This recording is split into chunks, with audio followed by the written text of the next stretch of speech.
जैसा कि आप सभी को पता है, हम लोगों ने अपने चैनल पे क्लास 10th का मंजिल बैच स्टार्ट किया हुआ है और अभी हम एक पोएम यहाँ पे पढ़ चुके हैं जो हमारी फर्स्ट वाली पोएम थी, that is dust of snow. अगर आप लोग उसका एक्सप्लेनेशन जानना चाहते हैं तो मैं लिंक डिस्क्रिप्शन में डाल दूंगी, आप वहाँ से जाके उसको वॉच कर सकते हैं, देख सकते हैं।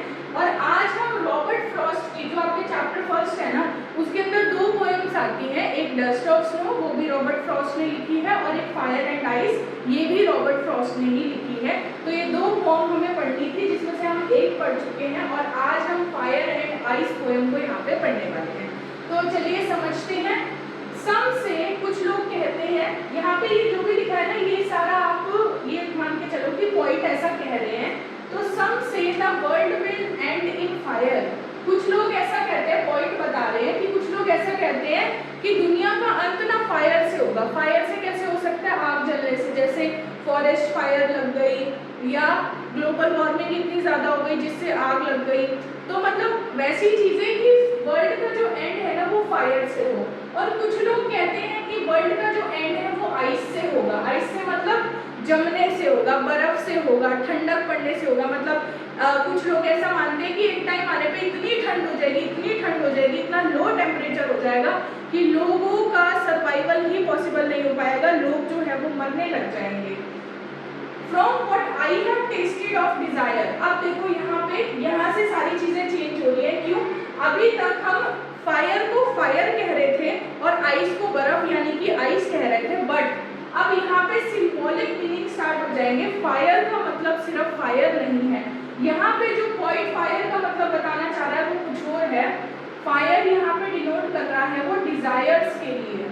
डिजायर्स क्या होता है? डिजायर्स होता है इच्छाएं, लालच, कि हमें, मान लो आपके पास साइकिल है तो आपको लालच होगा कि मैं बाइक खरीदूं। फिर अगर आपके पास बाइक आ जाएगी आपको लालच होगा नहीं बाइक अच्छी नहीं है, स्कूटी लूंगा।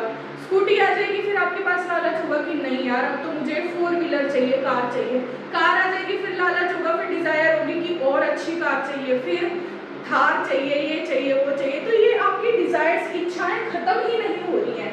तो यहाँ पे फायर वर्ड का जो सिंबॉलिक मीनिंग बना दैट इज डिजायर्स। मतलब कुछ लोग ये भी कह रहे हैं कि फायर से एंड होगा, उससे पॉइंट का ये मतलब है कि डिजायर से एंड होगा। एक ऐसा टाइम आ जाएगा, एक कलयुग का ऐसा टाइम आ जाएगा जब लोगों की डिजायर्स इतनी बढ़ जाएंगी कि वो अपनी डिजायर को पूरा करने के लिए एक दूसरे पे वार करने लग जाएंगे, एक दूसरे को मारने लग जाएंगे, जैसे वर्ल्ड वॉर्स हो रही है, ये सारी चीजें ना। ओके, और आइस का भी एक सिंबॉलिक मीनिंग है। आइस वर्ड डिनोट कर रहा है हेट्रेड को। हेट्रेड क्या होता है? हेट्रेड का मतलब होता है नफरत करना। आइस का मतलब क्या होता है? हेट्रेड। हेट्रेड मतलब क्या? नफरत। जब हमें किसी से नफरत हो जाती है या वो कुछ ऐसा काम कर देता है आगे वाला बंदा जो मुझे पसंद नहीं आता, तो मैं क्या करूंगी? मैं उससे नफरत करना स्टार्ट कर दूंगी। अब उससे क्या होगा? अब मेरे को उसकी कोई बात पसंद नहीं आएगी, अब वो कुछ भी बोल ले मुझे वो बुरा ही इंसान लगेगा। होता है ना ऐसा? तो ये सारी चीजें नफरत में आती हैं। तो पॉइंट यहाँ पे कहना चाह रहे हैं या तो दुनिया का अंत डिजायर से हो जाएगा, मतलब एक टाइम आने के बाद लोगों की इतनी डिजायर्स बढ़ जाएंगी कि लोग एक दूसरे को मारने पे तुल जाएंगे और एक दिन वर्ल्ड जो है वो एंड हो जाएगा। ठीक है? या फिर हेट्रेड मतलब कि नफरत से एंड होगा, वही चीज है। हेट्रेड नफरत से एंड होने का मतलब है लोग इतना एक दूसरे से नफरत करने लगेंगे कि वो एक दूसरे को मारने लगेंगे और जिसकी वजह से एक दिन आने पे वर्ल्ड का एंड हो जाएगा। तो ये सिंबॉलिक मीनिंग्स हैं जो पोएट ने अपनी इस पोएम में यूज किए हैं। From what I have tested of desire, कह रहे हैं कि जैसा मैंने डिजायर को टेस्ट किया, मतलब जितना मैं जानता हूँ ना डिजायर्स क्या होती हैं।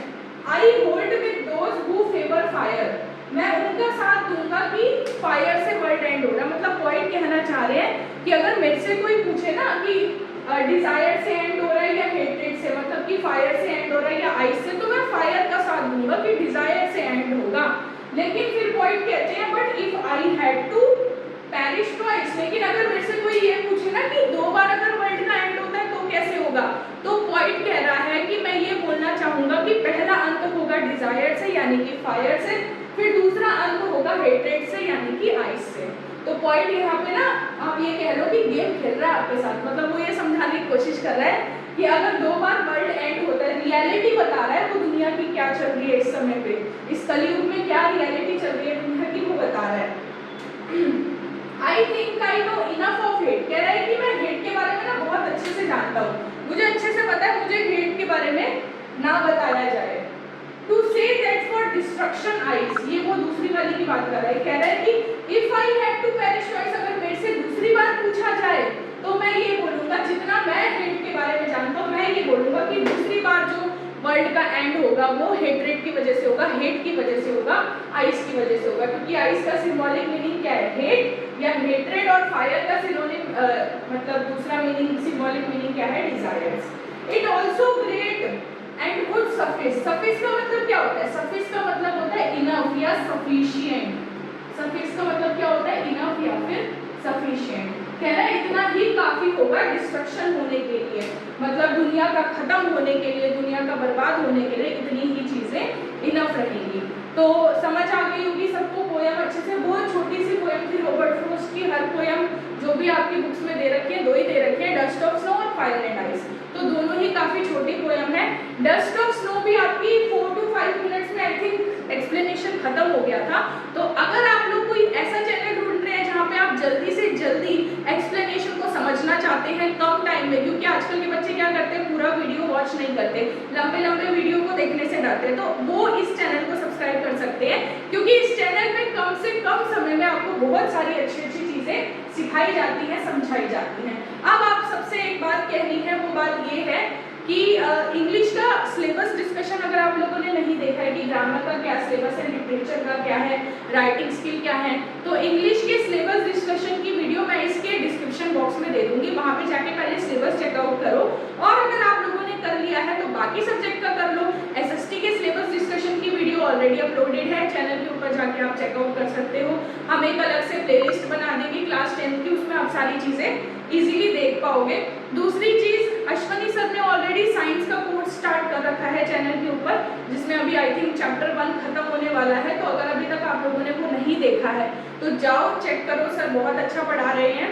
दूसरा मैथ्स का मैं पढ़ा रही हूँ और मैथ्स का कोर्स भी ऑलरेडी स्टार्ट हो चुका है और आई थिंक हम चैप्टर नंबर 4 पे आ चुके हैं।